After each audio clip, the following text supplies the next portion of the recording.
alternating currents, direct currents, and these things we'll be discussing, don't worry.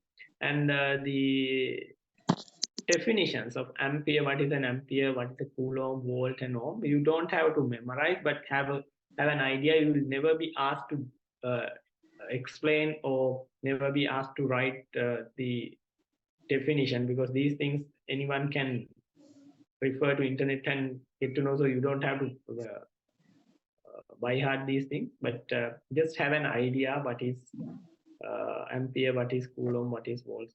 You don't have to memorize these things, but have an idea. Okay, now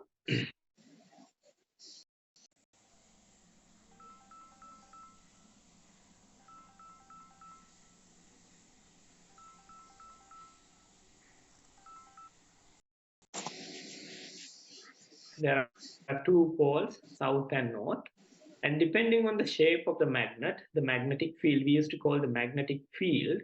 The magnetic field extends from northern to southern pole, north to south, and depending on the shape of the magnet, the appearance of the magnetic field also differ. As you can see, this is a bar magnet, and this is a kind of ring magnet, and this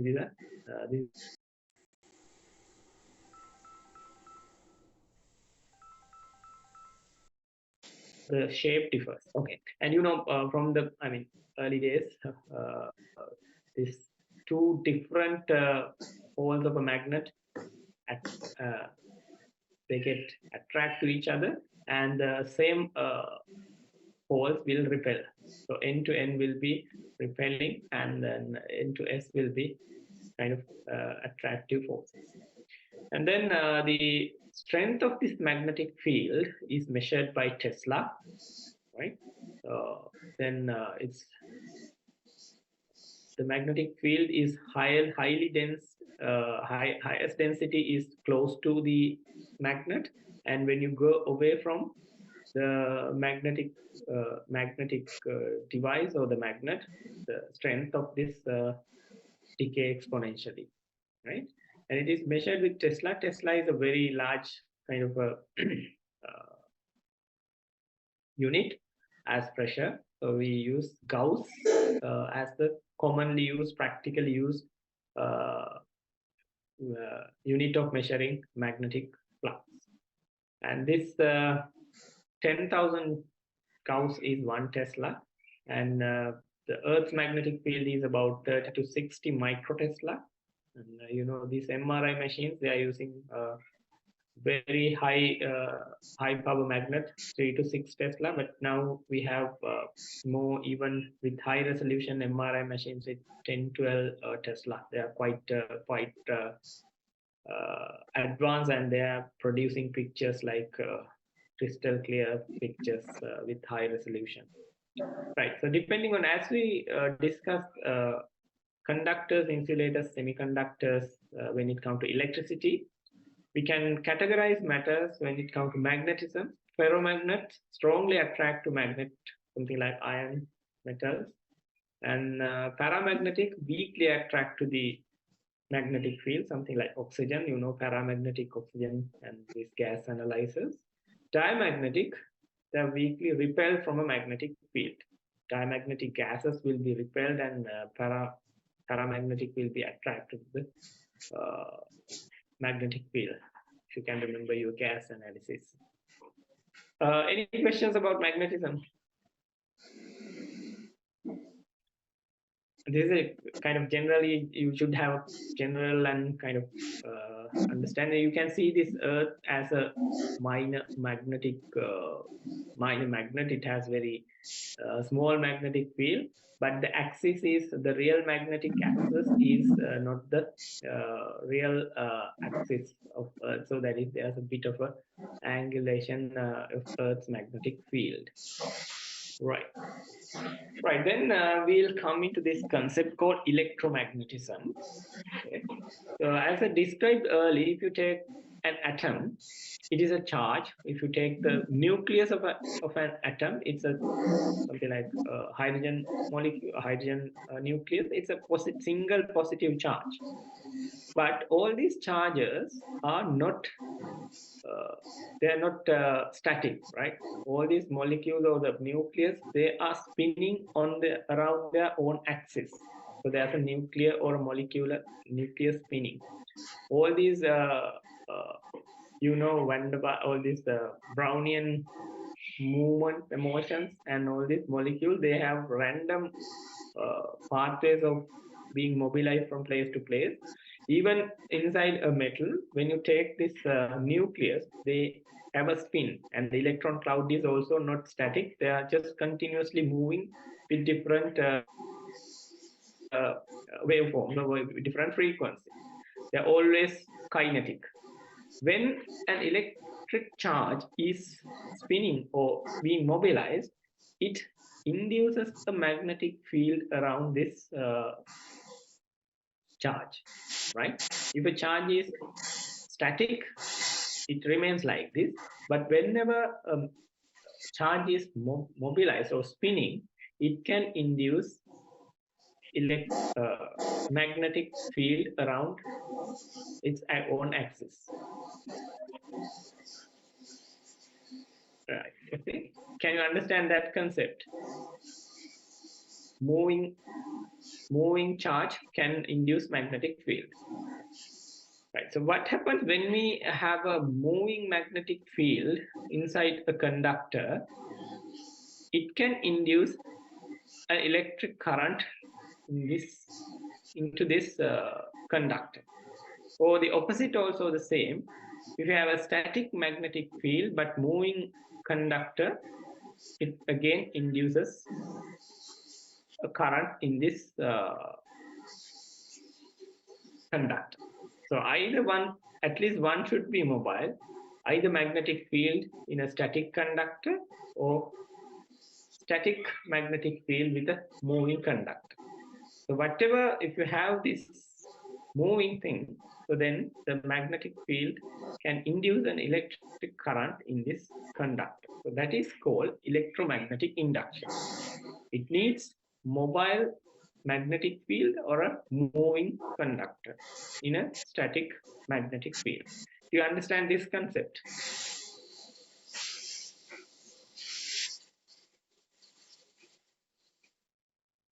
Hello? I need at least yes or no, because all right, okay, cool. Okay, then let's see where can we use this electromagnetic induction. So the one thing is the dynamo, the other thing is the electric motor. Okay, in a dynamo, what happens is we have very fixed magnetic field, and your dynamo axle will be rotated by external rotator, external force. That can be any mechanical force. In a hydropower station, it is the kinetic energy of the water which rotates the dynamo or the dynamo. And in windmill or a kind of so this driven by wind or sea tides, whatever diesel motor can rotate this axle. What happens is this is cause continuous motion of this conductor in a fixed magnetic field, and then electromotive force will be induced into this coil, so it generates an electric current. So that is electromagnetic induction. So the opposite thing happens in a motor. When we apply a current to a non-mobile coil or a conductor, what happens is that when there's a flowing charge, it induces the magnetic field in this coil. We discussed earlier, when there's a moving charge, it always induces a magnetic field across the conductor. So then, because of we said that when south and south comes together, it repels. North and north, it repels. So whenever the magnetic field equals the same polarity with the fixed magnetic field, it repels. So then this motor or this coil tend to rotate. So that is how the motor acts. So all these things are explained in this Fleming's law, Fleming's left-hand law and right-hand law. But you just don't have to memorize these things. These things won't be asked in exams anyway, don't worry. But for your basic understanding, it's good to know all this stuff. Then you can explain anything, right? So then that is the electromagnetic induction. So where this electromagnetic induction is being used is motors, dynamos, and transformers, as well as in the solenoid valves. And we know it is paramagnetic analysis, magnetic MRI. All these electromagnetic induction concepts are being used. Okay, so then let's think about how this domestic electric supply is produced. Anyone would like to give it a try, or anyone would like to explain how electricity is being generated in a power station?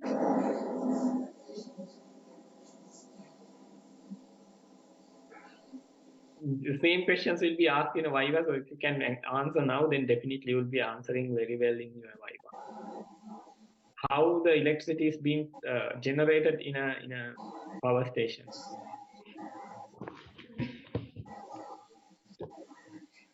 Yeah, come on, boys, anyone? Give it a try. Sorry, not even boys, all the girls you are very welcome to explain.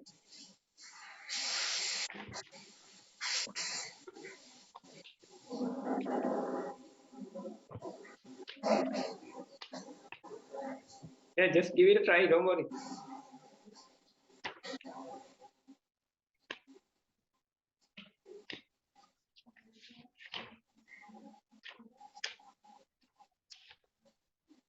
Give another 20 seconds to think.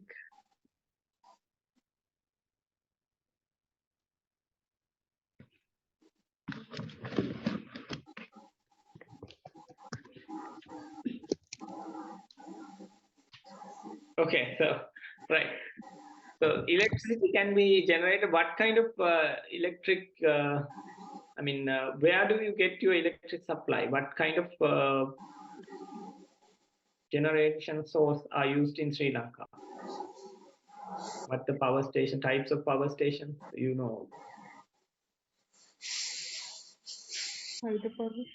Hydropower, very good. Anything else? Yeah. What is in this Kerawalapitiya? Hydropower or what? Always getting broken down. And what is Kalanitissa? Are they all hydropower? You know that Kotmale, Victoria, all these Mahavali scheme, they're having hydropower. And Kerawalapitiya, we have coal. And Kalanitissa, they have diesel. Okay, so whatever the source, ultimately the hydropower cause hydropower or the diesel energy or wind power, whatever, they drive this turbine to rotate, which is connected to a coil. And now if you can see, this will cause rotation of a fixed magnetic field. Fixed magnet will be rotated, so there will be a fluctuating magnetic field, right? So when the magnetic field is mobile in a static conductor, I said, there will be electromagnetic induction. The moving magnetic field will induce an electric current in this coil, right? So you can see now there are three sets of coils woven 120 degrees apart. You can see green coil and red coil and the blue coil. When this magnetic field rotates one single cycle, that is 360 degrees, it covers three coils woven 120 degrees of phase difference to each coil.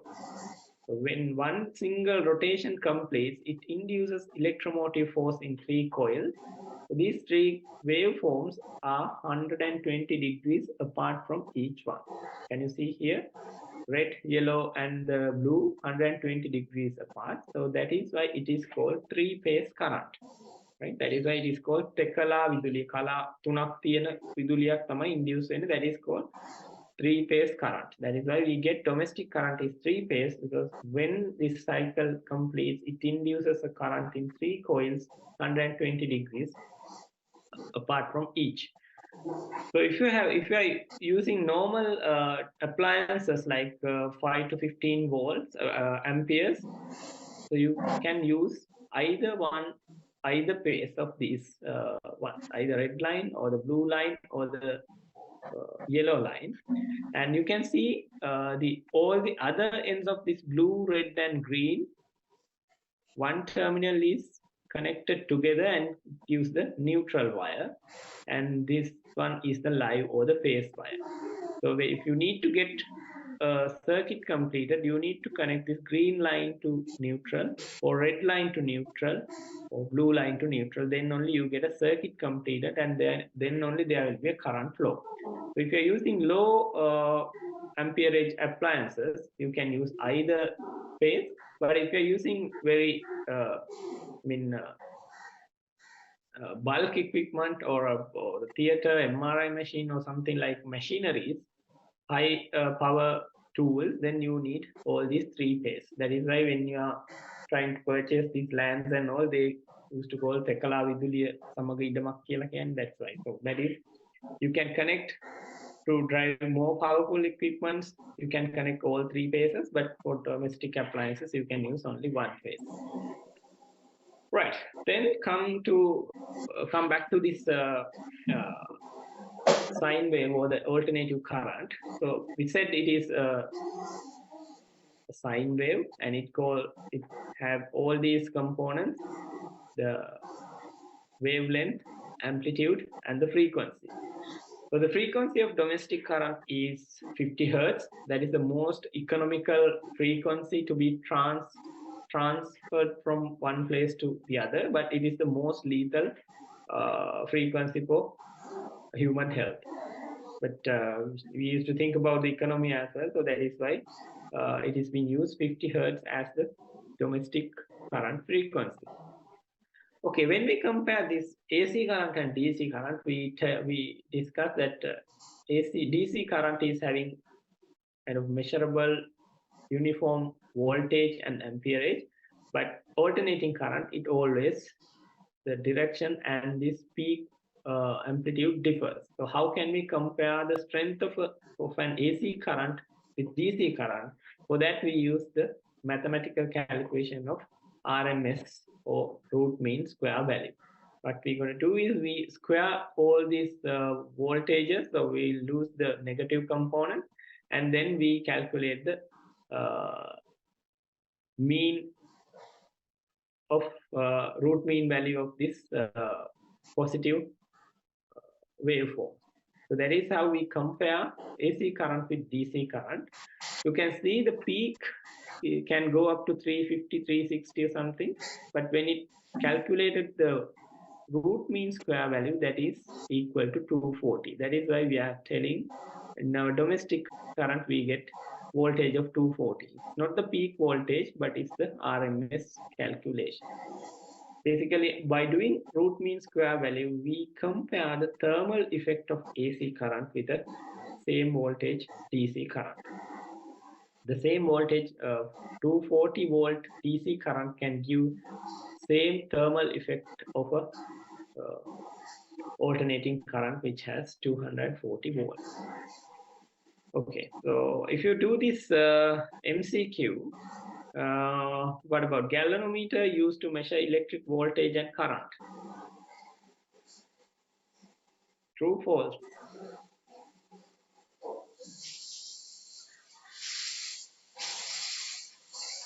Are you still with me, guys?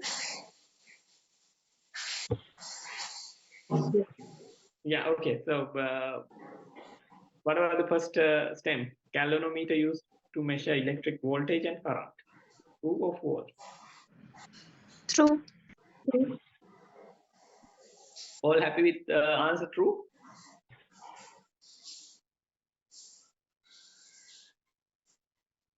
The original galvanometer is designed to measure electric current. So now we have ampere is measured. Nowadays we used to call ammeter. Ammeters can measure amperage and voltage, but original galvanometer is used for measure electric current only, and voltmeter is used for potential difference or the voltage measurement. Right. So then RN is used to compare the relationship between AC to DC. True, false, no idea. Or pass, what?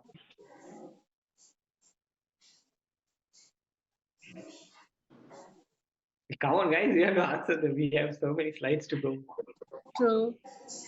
True. Okay, so that's why we were discussing it. It compares the thermal effect of AC current with the DC current with the same voltage. The others I'll discuss later. Fine. Then we'll move into this concept of transformers, right? So initially we described, just if you don't understand it, just concentrate, then you'll be easily understanding this, what is happening in a transformer, right? We used to say that there's a static conductor or a coil, and if we apply a DC current, if we apply a DC current, will it induce a magnetic field here?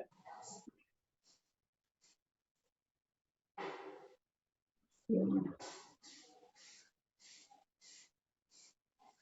If there's a current going through this coil, will it will induce definitely a magnetic field, right? That is, a moving charge can always induce a magnetic field around the coil or the conductor. Are you happy with that? Yeah. So is it common, or is it common to AC and both DC currents to induce a magnetic field around this coil, or is it only for AC or only for DC? What do you think? Both. Both, right, good. And what is the difference of the magnetic field induced by a DC current and a magnetic field induced by an AC current when it applied to these two ends? Is it the same magnetic field, or is there a difference? Magnetic field also change. Yeah, excellent. So if we apply DC current, it will induce a magnetic flux and magnetic field, but it is static because the direction of the current is the same. But if we apply AC current, what happens? It will be the same strength, but the direction changes because according to the same frequency of the AC current. I think you understood that. When AC current is applied through a coil, it induces a fluctuating magnetic field or changing magnetic field. Okay, then let's see what happens when we apply an AC current into this coil, and it will induce a fluctuating magnetic field around this coil. And what happens when we push another coil into this magnetic field? If there's a changing magnetic field around a conductor, across a conductor, this changing magnetic field will induce another electromotive force on the secondary coil, or the second coil. So basically, it can induce an electromotive force on the secondary coil. Do you understand this? Yes. Yeah, excellent. So what happens if we apply DC current into this? Will it still induce an electromotive force on the secondary coil or not?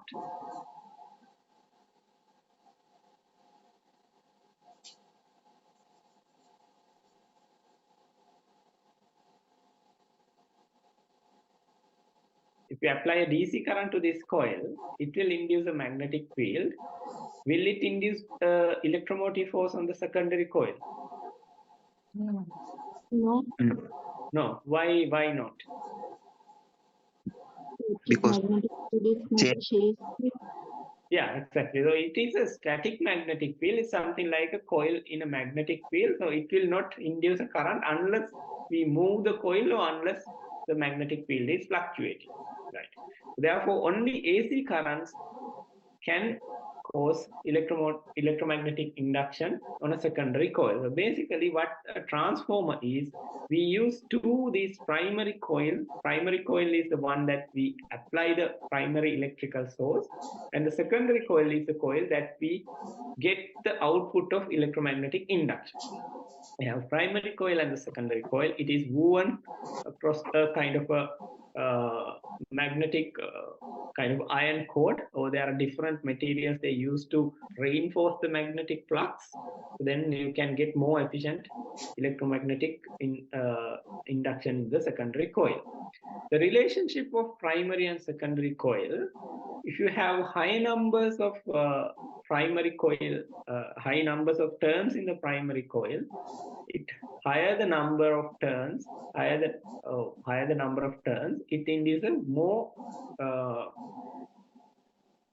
strength, more stronger magnetic field.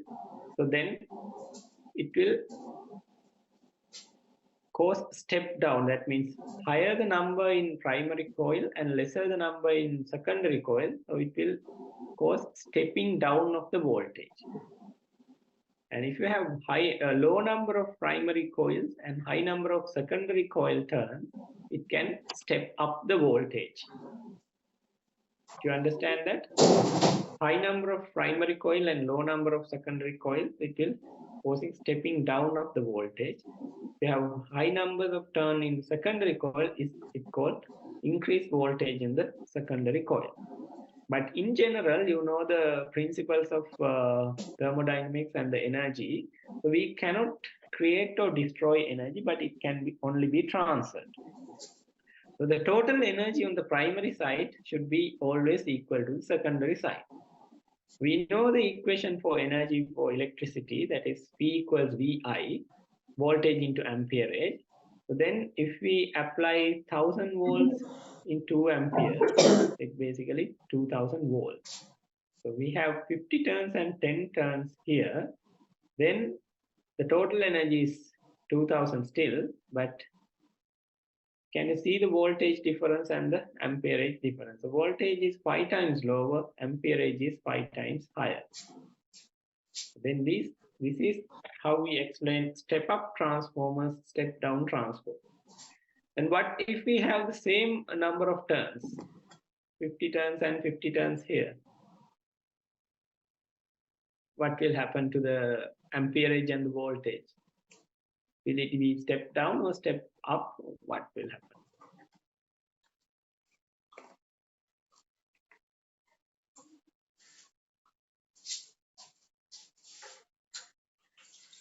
Come on, guys, any idea? What if you have the same numbers of turns or the same volume of coil in primary and secondary coils?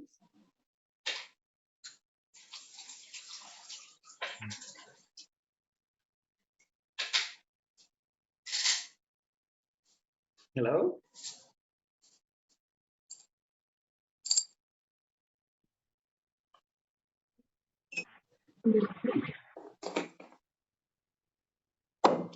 Similar number of turns, what will happen to the amperage and this, how much of, if we apply 1000 volts and 2 amperes onto this side, but same turn, same number of 50 turns onto this secondary, will it be creating high voltage, low voltage, or what will happen?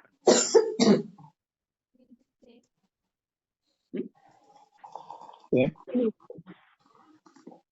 Yeah, can't hear. Same. Yeah, same, exactly. So the same energy will be transferred to here. Right. So what's the difference then? If we have a same turn, will it be important for something? Just to get the same voltage and the amperage, but can it be used for something?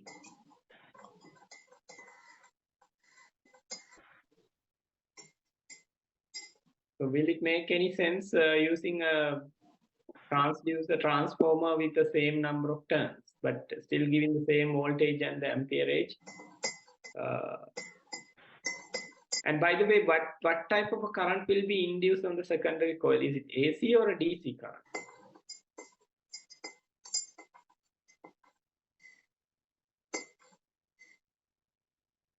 AC current.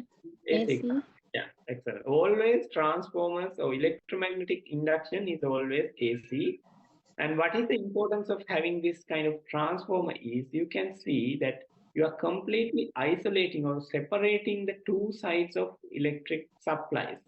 This main AC supply circuit is no longer connected to this, right? It's kind of an induction, but there's no direct connection from this side to this side. So that is what you call isolation of two circuits, right? You will understand later on what is an isolation. So you can completely isolate the secondary coil or the secondary electric circuit and the supply.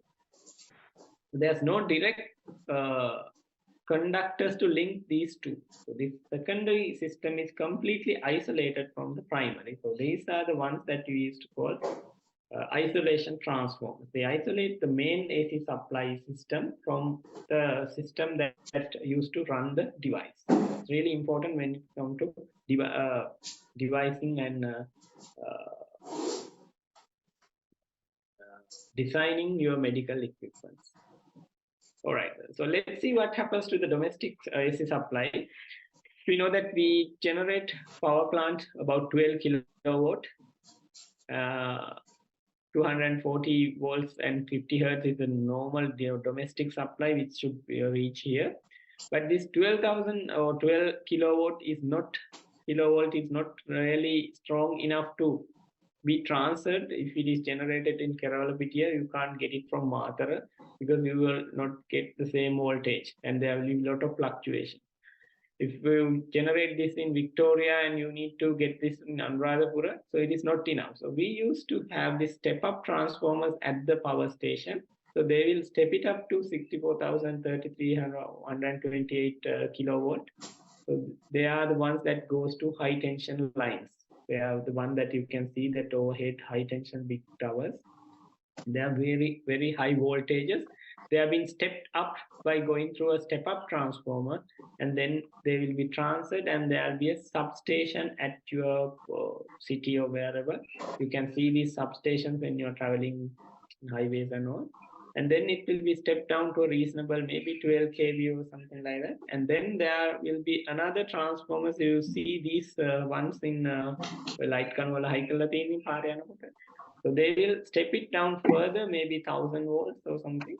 And then there will be another small step down transformers which will drop that voltage to 240. So this is the voltage that we get in our domestic supply. Still this 240 volts is too high for electronic small conductors and resistors and capacitors. They are running at a voltage of battery type of maybe maximum 12 volts. If you open any of your computers, televisions or anything, all devices, radios, and you can see these small transformers which will drop your voltage 240 volts to either 3, 6, 12 or 24, whatever the working range. That is how it is been stepped up, transferred, stepped down, and gradually to reach your medical device voltage. And what happened in the previous one, I need to say, but this is in theory, but whenever there's a current flowing, you can always, you might have experienced, they get heated. All the computers and everything get heated. Because of this heat, always there will be an energy loss. Okay, that is why this heating effect, to prevent the heating effect, we have all these transformers are filled in oil. තමයි දැකලා තියෙන transformer වලට බෝම්බ ගහපු දවස් වලට oil leak වෙනවා. දන්නවද දන්නේ බෝම්බ ගහන කාලේ transformers the oil leak වෙනවා කියලා කියන්නේ. All these things are filled with some kind of conductive oils to neutralize the thermal effect of this electromagnetic conduction. And that is why we have these all exhaust fans in most of the devices that we use. If you work in a kind of this theater, you can see if you are working next to this laser device or whatever, even diathermy, everything these get heated because this heating effect of electromagnetic induction. Right. So then let's talk about electrical components. Resistors, capacitors, inductors, and inductors and transformers. We'll talk one by one. Okay, so capacitors. This is quite really important, and this is one favorite exam question, famous and favorite exam question. So capacitors are devices which can store electric charge, electric energy by means of electric charge.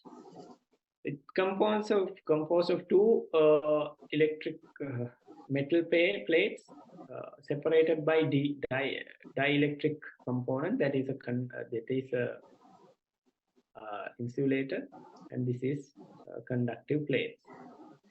So the capacitance of this so whenever it is been connected to a direct current, so these two plates will be charged as the same charge or the same strength of the positive pole and the negative pole. This will be charged negative as the negative pole. The same strength of the positive pole will be charged into this plate. So then when we remove this battery, still these plates are charged, so they store energy by means of electrical charge. So the capacity depends on the quality and the distance of this dielectric material, as well as the overlapping surface of this metal plates. It doesn't matter if you have a very big one plate and a small plate, it will not cause high positive charge because of its larger. It only store the energy of the surface that is overlapping, right? So therefore, overlapping surface area and the dielectric distance and the dielectric nature is the one that determines the capacity of the capacitor. And these are the things that we can calculate the capacitance, amount of charge, and applied voltage. And this is the formula Q equals CV. Then you can extrapolate, or you can just calculate all these unknown one. If you know two of these, you can extrapolate the unknown. All right, then capacitors, when it is charged, it is a build-up exponential curve, and then wash out when it is discharged. So it is not a straight line, but then all these exponential curve related physics will be applied. That is either t half or the time constant. These things I'm not going to teach here, but all the factors related to build-up curves or washout curves will be applied to charging and discharging of a capacitor.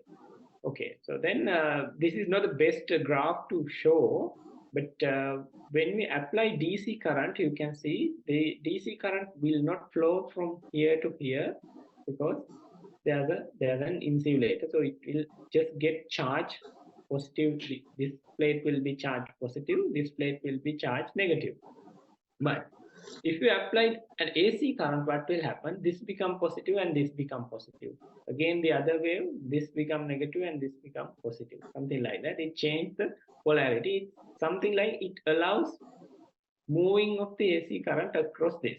It's not actually allowing, but it's something like the polarity changes. It allows AC current to flow through the capacitor, but it will never allow DC current to flow through the capacitor because it only charges the plate. And if you apply AC current, it will not retain the charge. It allows as a conductor, but it blocks DC current. Okay, so any questions about the capacitors? Because this is really important and you need to know and you should be able to explain. Any problem, anything that you need me to explain about capacitors?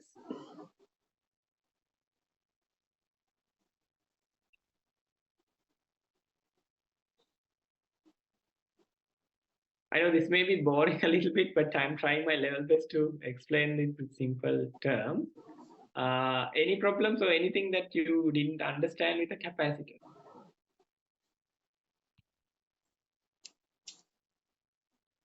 No one talks, and I don't know whether you understand or not.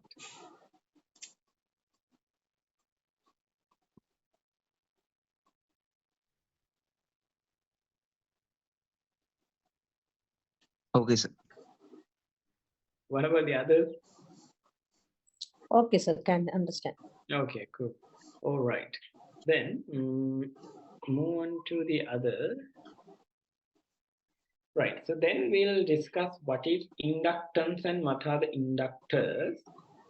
Basically, in simple terms, inductor is a coil. Either it is just woven with a air in the middle, or it can be woven across a metal or a carbon or different material which will reinforce or which will augment the effect of the inductor. At your level, you just need to think that inductor is a coil, the conductor coil. And what happens, you can see, if you can concentrate here, if there's a current flowing through, what will happen is it will induce a magnetic field across this coil, across the conductor. Right. And if it is a DC current, it induces a uniform or non-fluctuating magnetic field. But what happens if we apply a DC current or a changing current? It will induce a magnetic field which is fluctuating. Then you can see there's a fluctuating magnetic field. So it will again induce an electromotive force on the same conductor because it is a fluctuating magnetic field. It's something like when the electric current is flowing through a conductor, it induces its own magnetic field. If this own magnetic field is fluctuating, it will induce another electromotive force, but the direction of this induced electromotive force is opposite to the original current, right? It's something like creating your own brakes when you're trying to move forward. I think that's the simplest way I can explain this. If a current is flowing through a conductor, it induces a magnetic field. If the current is fluctuating or a AC current, it induces a fluctuating magnetic field. This fluctuating magnetic field which will induce another electromotive force on the same conductor, but the direction of the induced current is opposite to the original current. So there will be a clash. So it's something like a resistance to the original flow. Right. Do you understand that? Yes. Okay. So therefore, this concept is called the inductance, right? Inductance. Inductors will cause much more inductance.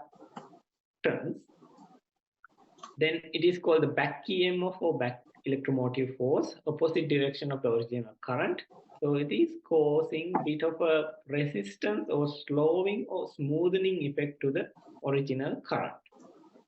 And if you can see the inductance is zero, near zero for direct current, and it will be highest when the frequency of the current is high.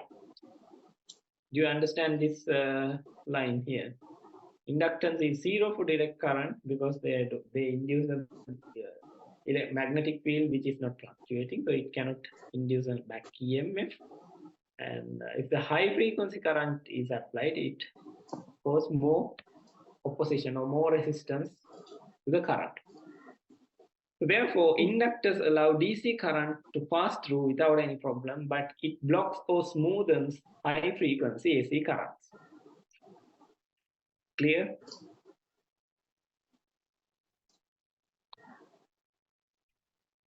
Yes. No? Okay. All right. You want me to explain it again, or are you happy with this? I'll share the slide, but I think this is the simplest way that I can explain this back EMF, concept of back EMF and inductance. Happy all, or do you have anyone need this to be explained in some other ways that you can understand?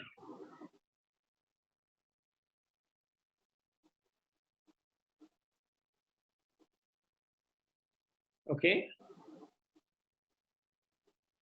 Right. Moving on. Now, think about defibrillator. This is another very favorite question. Okay. So defibrillator main component is a capacitor, right? We learned about the capacitor. Capacitor to be charged, we apply an AC current. So what happened? What happened if we apply an AC current to this capacitor? Will it get charged or not? Not charged.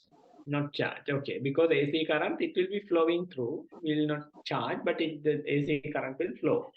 So therefore, we need to convert this AC current into DC current, which can basically charge the capacitor by using a rectifier. Rectifier is the one that allows only one form of the alternating current or one phase or only positive or the negative component of the AC current to flow through. Then it will be charged. And this will be charged into about 5,000 volts. It's a high energy capacitor. And then we turn the switch to the other way, and then we apply across the heart. Then these 5,000 volts will be delivered. The amperage which flows through will mainly determined by the resistance. So that includes the resistance, skin impedance, and the impedance or the resistance across the thoracic cavity.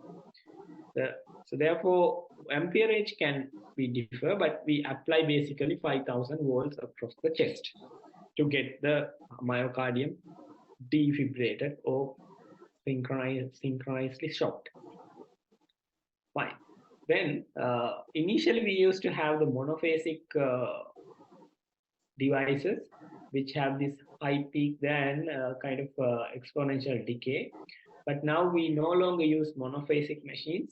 We use biphasic machines. It gives kind of a bidirectional discharge. You can see the positive as well as the negative component of the delivered current. And it is more effective because it uses low energy and minimal myocardial injury. And smaller capacitors can be used, and its battery life is longer because it uses minimum energy. So these are the good points for biphasic. And I haven't seen that we are using monophasic any longer. Most of the defibrillators we use, almost 99% are biphasic defibrillators. Right. Now, if it is something like an electric shock with a split of a second, it is not going to allow the heart to be reverted back to its normal rhythm. So therefore, we need a little bit of a delay in this decay. That is why we use an inductor used to lengthen the decay of this electric current into a few milliseconds. So that is why we use an inductor in the defibrillator. So basically, if you are asked to draw, use a step-up transformer. We used to step up 240 volts into 5,000. We need to convert into a direct current to charge the capacitor. We use a rectifier for that, and then we use a capacitor and two-way switch to change the direction. And then to slow down this into a few milliseconds, we use an inductor, and then you have the patient pads. Right. Any problems with any questions about the capacitor?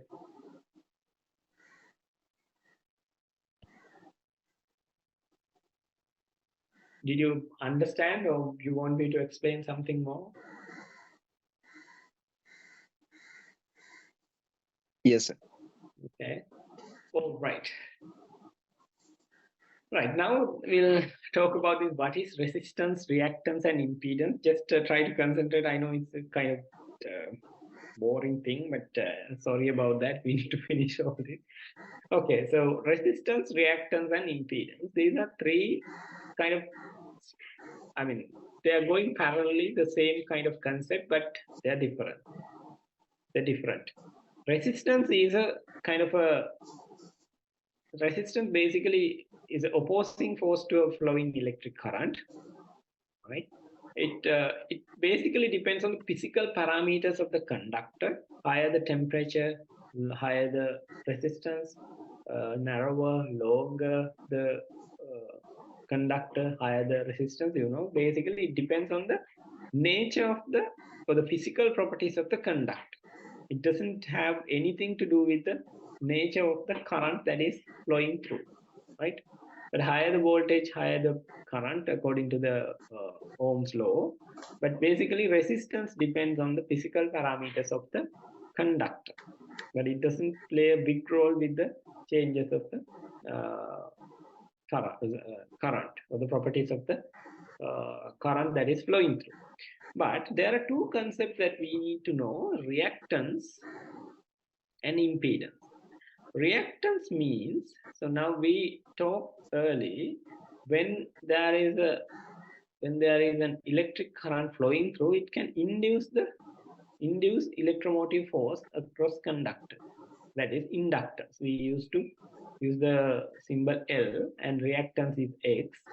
And whenever there is electric current flowing through any system, these electrical component can act like capacitors. Something like one component act as one plate of the capacitor, the other one can, either patient or whatever, they can act as another part of the another plate of the capacitor.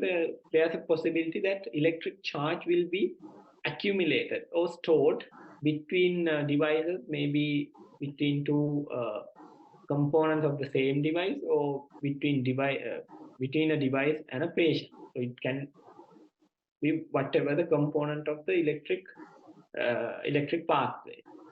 So the inductance can happen as well as capacitance can happen. So inductance is L, capacitance is C. The combined effect or the cumulative effect of this inductance and capacitance is called reactance. Okay.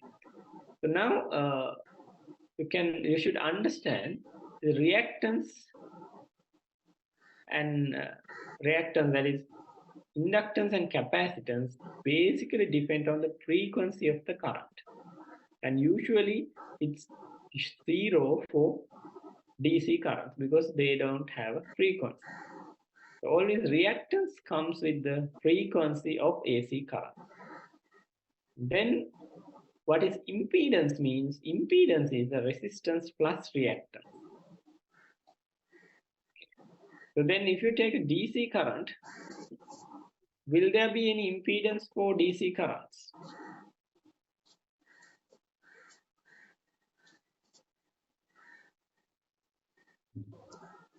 Or is it only for AC currents?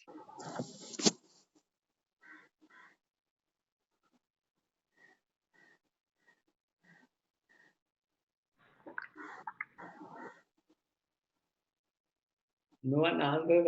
I'm not quite sure whether you understand this. But if you don't understand, don't worry that much. But if you understand these things, you can work out most of the problems in theaters and everywhere.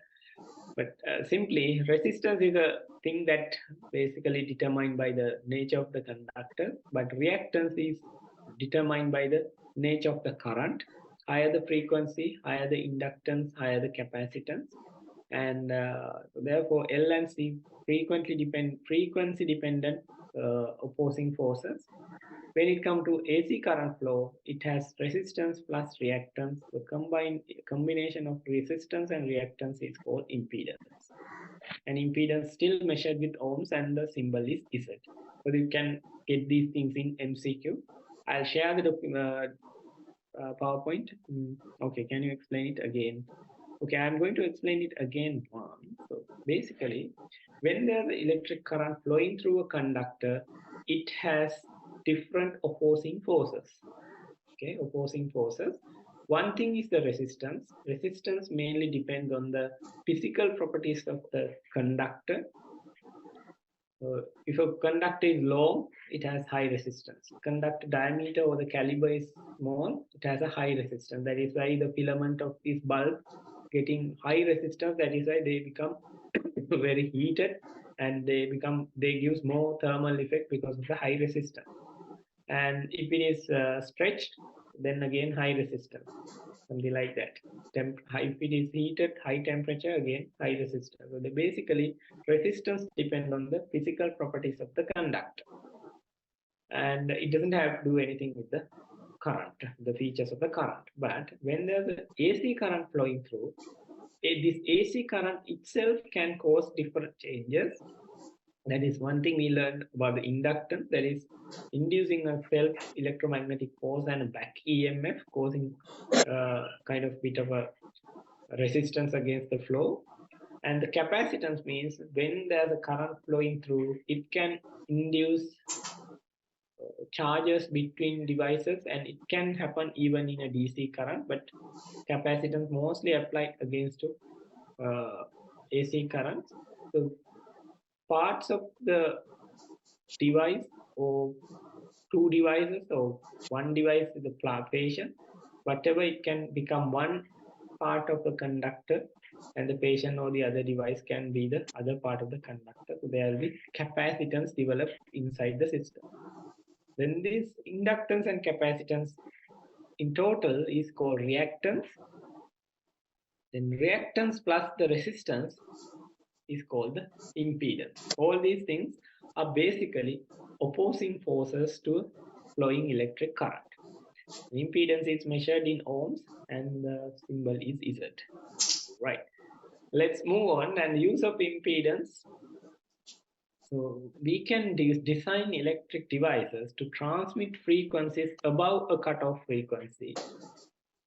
And we basically describe this mainly applied to the AC signals or AC current. If you select this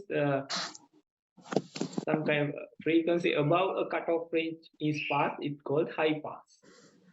If you allow to pass frequencies below a cutoff, it is called low pass filters.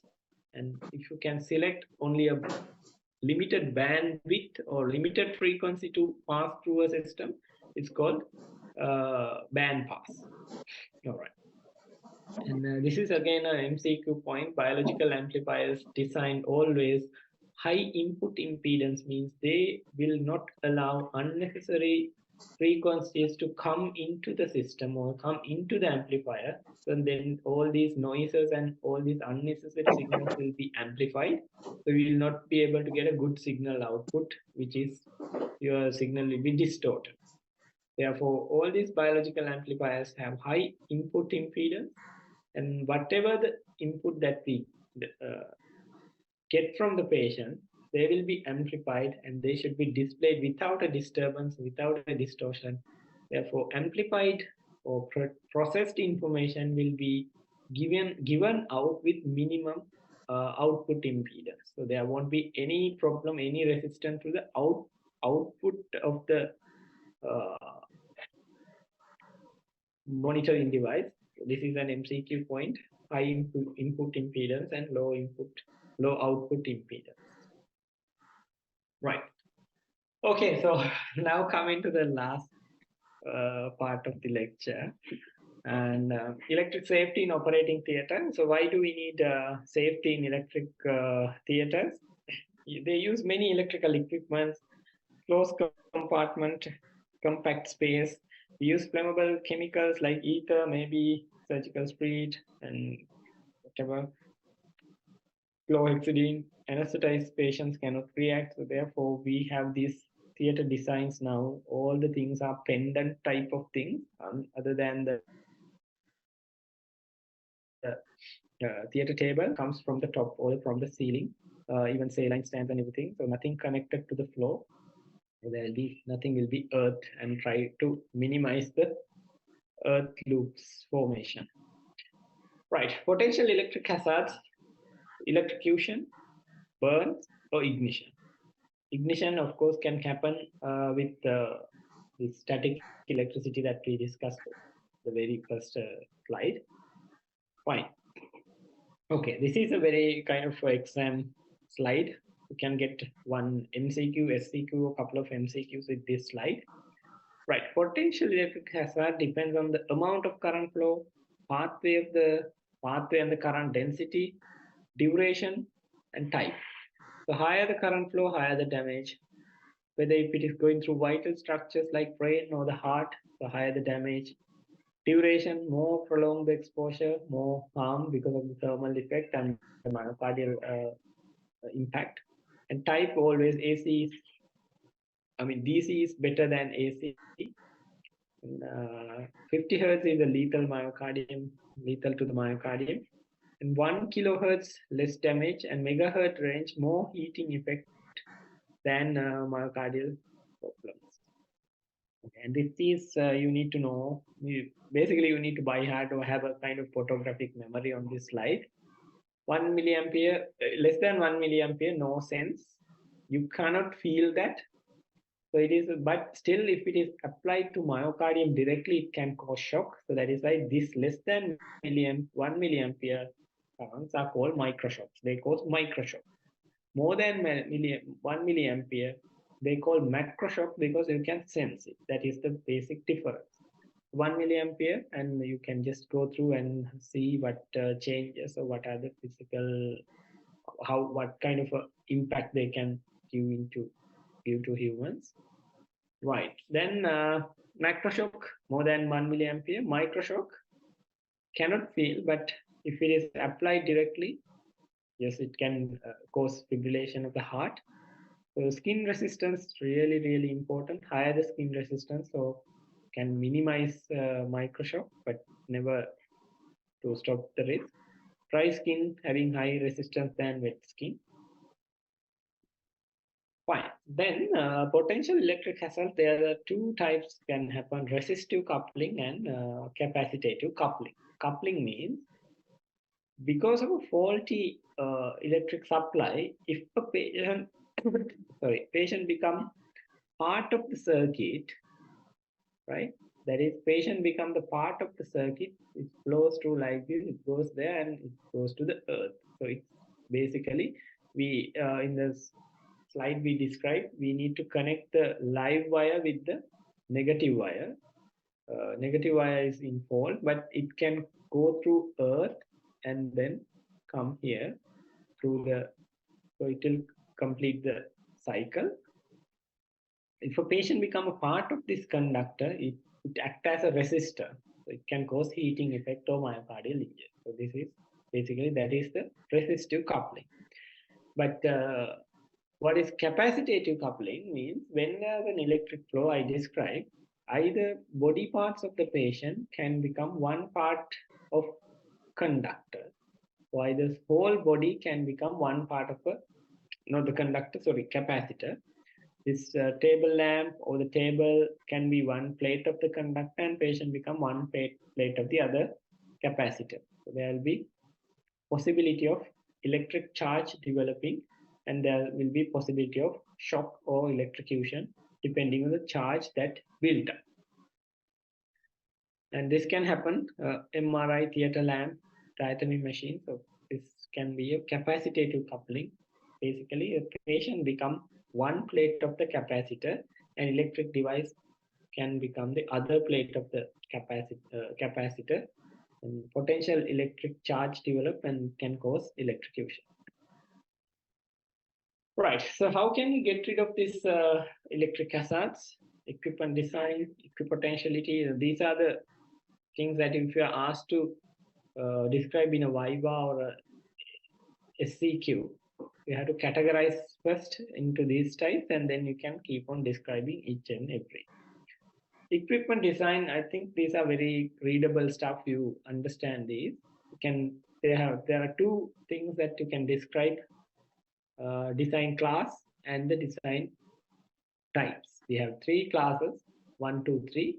Class 1, class 2, class 3, and types: body floating, and cardiac floating. So this floating is the one that I was describing, the flotation transformers, where we isolate the initial AC supply from the working current. And there are international standards. Sometimes I have seen in MCQs they have been asked what is the British standard and what is the international standard. They might be asked, but just have a photographic memory, something like these numbers and these numbers, not to by heart, but okay. So classes of equipment we know. Class 1 is always fully earthed. Class 2 have kind of reinforced double insulation. Class 3 having Selby, or they have extra low voltage. They may be battery operated, or either they have DC current which is less than 24 volts. Types, of course, we use type B, BF, CF, and defibrillator proof, we use these defibrillator symbols. And the best would be the cardiac flotation. In case of very invasive lines, maybe pico monitors, thermal dilution lines, or central lines which having a thermometer. We use maximum leakage current less than 10 microamperes, so very minimum risk of microshock, but it never say no shock, no microshock, but it's a minimum possibility. ECG leads, pressure transducers, thermodilution catheters, we use cardiac flotation type. Fine, and moving on to equipotentiality. All right, so then what happens is we said that patient can become one part of the capacitor. Therefore, what we used to do is we used to connect all the earth wires of all the devices that is used in a theater. Therefore, we can equilibrate one to one potential plate here. So there won't be any accumulation of excessive charge in comparison to the other. So we are going to neutralize, or we are going to prevent the possibility of developing charge in between these devices. Therefore, we connect all the earth wires into one plate, so it will neutralize unnecessary buildup of charge. That is the concept of equipotentiality. And of course, I said that we get three-phase current from domestic supply. And when we designing theaters or new buildings, we always supply one flow with one phase, and second flow with the second phase, or third flow with the other. If you have 3-story building, lower ED, and second one is the theater, third one is the ICU. So ICU get one phase, ED gets another phase, and theater get another phase. So there won't be, all the devices will be supplied with the same phase of the current, so there won't be any potential differences. If you get lines drawn from the same different phases to the same flow, there's a possibility that because of the phase difference, there's a possibility that potential differences can cause electrocution. So when we design theaters and all the buildings, we used to wire one flow with one phase, or current with same phase, then it is quite safe. And I talked about this isolation transformers. Basically, we use same number of coils, primary and the secondary, and it will basically isolate the main AC supply from the secondary current. Even though you get exposed to this system, even though you get earth or whatever you expose like this, it will not create a circuit because there's no connection from here. It is completely isolated. Even though you expose part of the circuit, you will not get electrocuted because it is completely different system or isolated circuit. That is why isolation transformers are used. It is called flotation circuit. All these cardiac flotation, body flotation, we use isolation circuit. Fine. Only a few more slides, don't worry. I'll skip this one for the moment. And then measures to reduce the electric hazard. I told you all the things are pendant type, so nothing will create earth loop, so nothing will go through earth. And even this power supplies, saline stands and everything, your infusion pump holders, everything is a pendant. So nothing goes through, even though you touch flow, nothing will be happen, and you are using a very high resistance flow, and you are using high resistance. You can't use your Bata, Serapo, whatever in theater because they are fancy and they're comfortable, but always use high resistance boot to keep you safe. And never use these extensions. They have been very common feature in every theater. Surgeon ඇවිල්ලා කරි ගහලා යනවා ඊට පස්සේ සින්දු දානවා කරි video play එකක් දානවා. It's really overexposed, so very very high chance of getting electrocuted. Fine. Couple of maybe 2 slides, so maximum 3, don't worry, that's the end. Surgical diathermy, it is there are 2 types, monopolar and bipolar, and they use the thermal effect of electricity, and when electricity is applied to a very limited area, it goes the current divided by the surface area is the electric density, and you have the patient plate with a white surface area. So when it divided by the surface area, the thermal effect at the patient plate will be very minimal. There won't be any burns. But at the probe, high thermal density, high thermal effect, high current density and high thermal effect. Therefore, it will cause coagulation or burn, coagulation of cut. But these waveforms, these might be asked in MCQs very rarely. Cutting mode is a sine waveform. Blend mode, coagulation mode is square waveform. You can see just kind of square wave. And fulguration mode, and these days if you listen to the surgeons, they will talk about very hi-fi harmonic devices they use for thoracoscopy and laparoscopic surgery. So they use different waveforms in their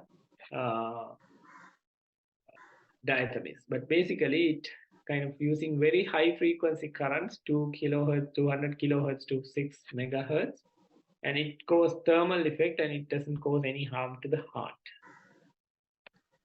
Fine. But surgical diathermy safety, always the one thing that I need to emphasize, always your attendant will place the diathermy plate in the leg, even though they are doing some carpal tunnel or whatever maybe surgery here.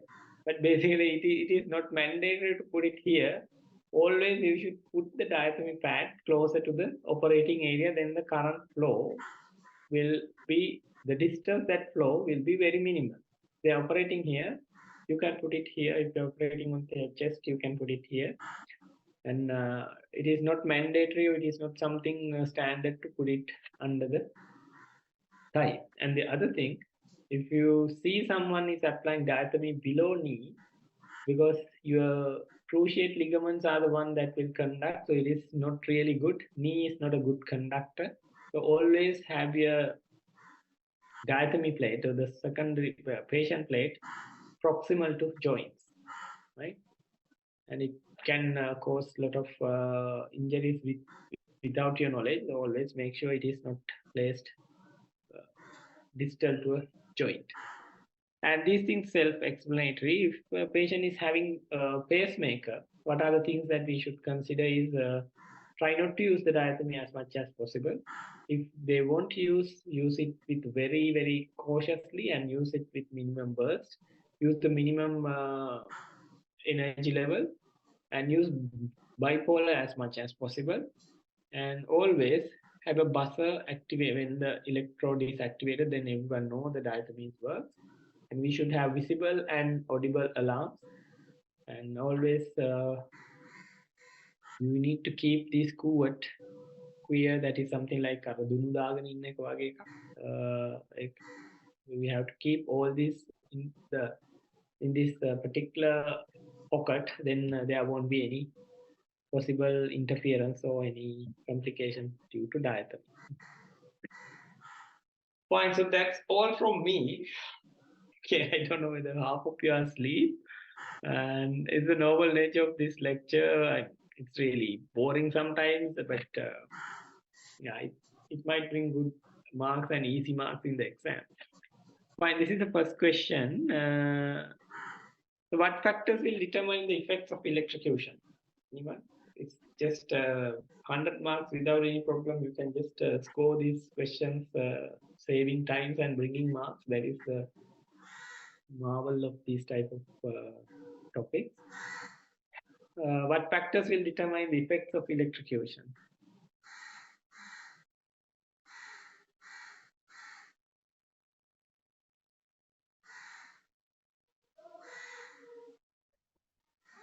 Anyone would like to give it a try?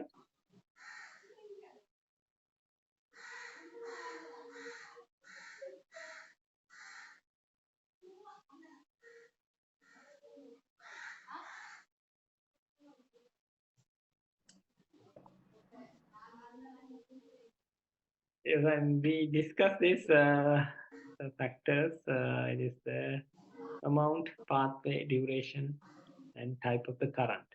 And the answer to the second, I explained measures to reduce electric hazards. You can describe equipment design, equipotentiality, isolating circuits, circuit breakers, and then these are the one measures to reduce electric hazard, general measures.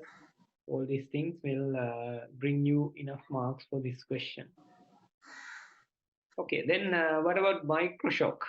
Cause pain. These are, of course, exam question. Will it cause pain? No. It is not sensed, so it is not causing pain. Is prevented by type 2 instruments.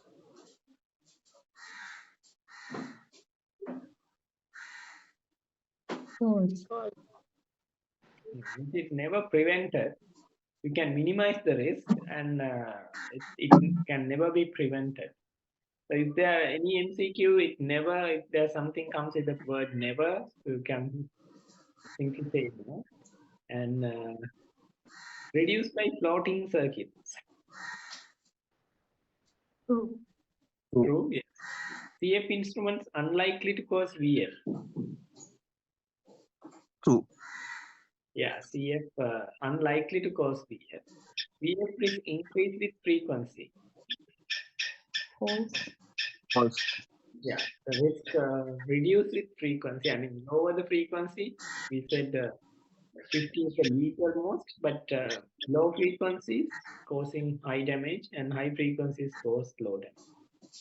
Right, okay, then interference can be with skin electrode act as a half cell. This is not electricity, but what do you think? Sorry.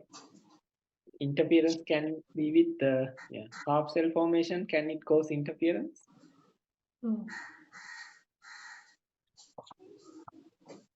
But the other things, half cell formation with electrode, will it cause interference or any changes to monitoring systems?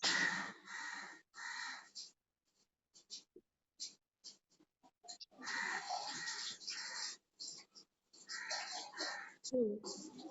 Yeah, it's true. With half cells, that can distort your signal, that can cause impedance as well as it can interfere your monitoring device. Earth loop interference, earth loop formation, or any abnormal current cycles, loops can cause interference. Capacitor coupling. True, false? True. Yeah, true. Electromagnetic interference. True. True. Yeah. Radio frequency interference with less than 100 kilohertz.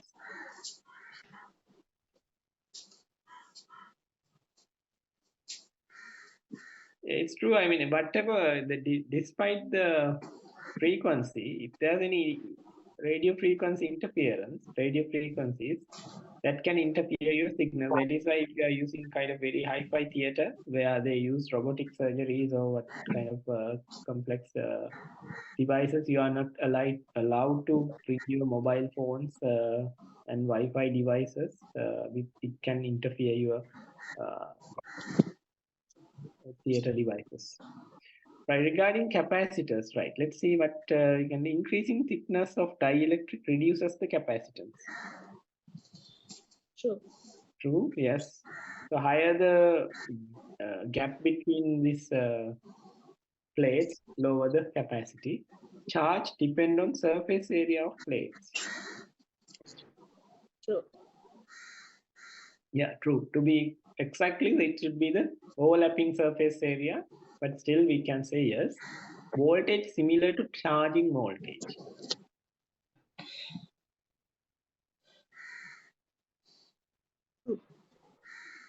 True, false? So better not to answer what? Yeah, it's true. Voltage basically similar to charging voltage. Current can escape from one plate to other. False.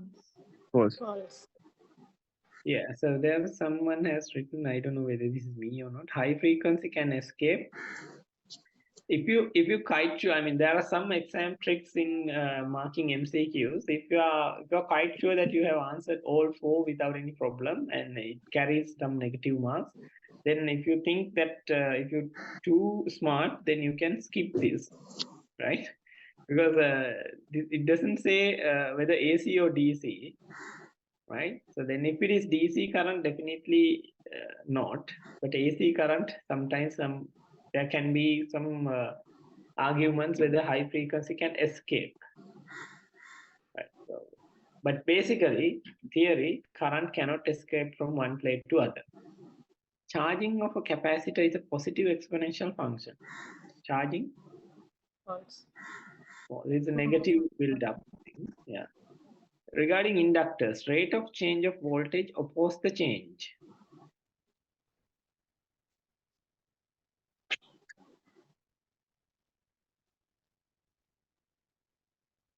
It's not the best. I think these are collected MCQs when we were doing exam. There may be something wrong, but something wrong means that typing or some wording, there should be an error. But basically what it says, the frequency of the current change the opposing back EMF or what, something. You understand what it's meant by there, but it is not, I mean, it is, there's some typing error. Inductor resistance depend on frequency.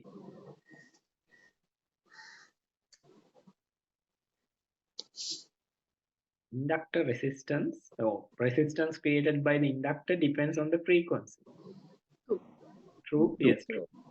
Yeah, inductance around the coil is higher when the core is made with plastic compared to magnetic. I can't see, but so which will reinforce more inductance if it is woven around a metal or a magnetic ferromagnetic device or plastic.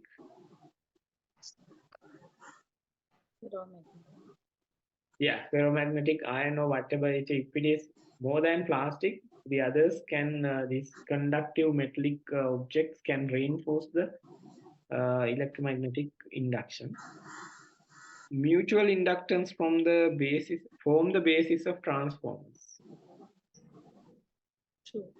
Yeah, it's true. It's a mutual means that, I mean, one is induced, primary coil is inducing a magnetic field and it is inducing a current on the secondary. Voltage increases with AC current. Regarding inductors, just think about the back EMF or the induced electromotive force or the voltage increases with AC current. It need to be kind of, I mean, there's a typing error as well. The wording should, if it comes as voltage of the induced current increases with the AC current or the frequency of the current.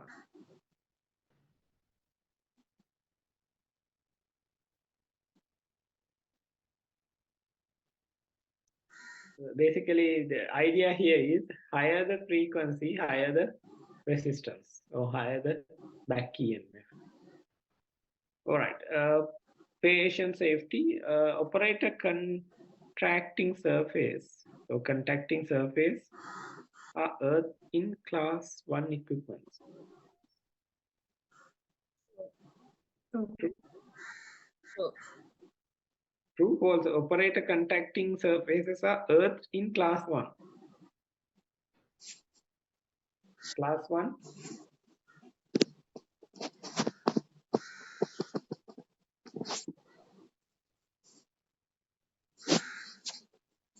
Which one are using earth? Class 1, class 2. Class 1 is using earth.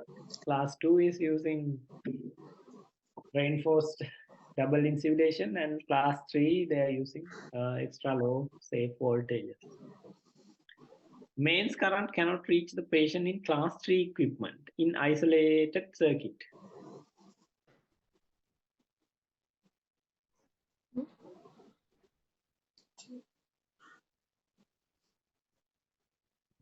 What do you think? Main currents cannot reach the patient in class 3 equipment. So isolated circuits. True. Yeah, it's true. That is why we are isolating the mains current from the working, operating system. Class 3 equipments are triple insulated. False. Yeah, there's nothing called triple insulation. We have double insulation, but no triple insulation. Theater shoes should have resistance of 75k ohms to 100 mega ohms. False. Yeah, that's true. In cardiac flow rotation devices, leakage current should be less than 50 milliampere. And true. Yeah. Okay, so it is. It should be less than 10, so not 50. Happy? Okay, cool. Any questions? Sorry, I know it's kind of long, boring lecture, but sorry about that. Any questions?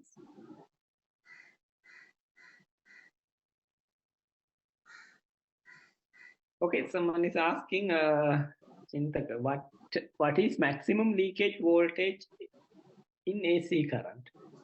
Okay, there's no maximum amount of leakage current that we can permit, but there should be the cutoff should be for cardiac flotation. It should be less than 10 milliamperes, 10 microamperes, and then we can basically say that there's no microshock can happen.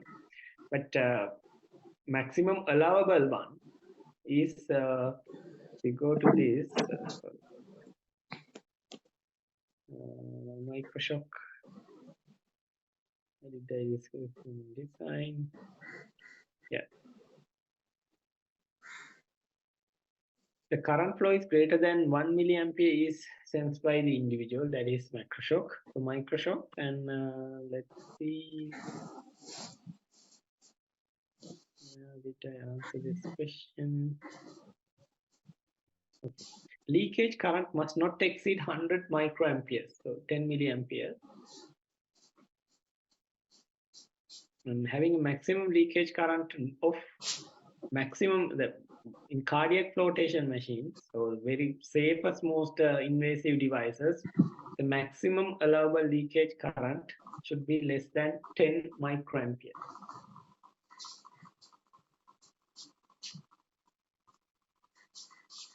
Okay. Fine. Any other questions? I think you're in a hurry to go. I think so. Me too. Right, then thank you very much. And if you have some time, just watch this. Might have, I don't know whether this is available in Netflix, but it's a very good movie about Tesla and how he struggled to get into this AC current, and how we struggled with Thomas Alva Edison of his direct current and battery promotion campaign in US. If you have some time, just watch this, and yeah, that's fine. And thank you very much, and wish you all the best for your exam. It's kind of long and boring type of a thing, but this topic is not being taken by many people because of this. So I tried my level best to explain in simple terms, but I'll definitely, Chamila should be having this presentation in the college. You can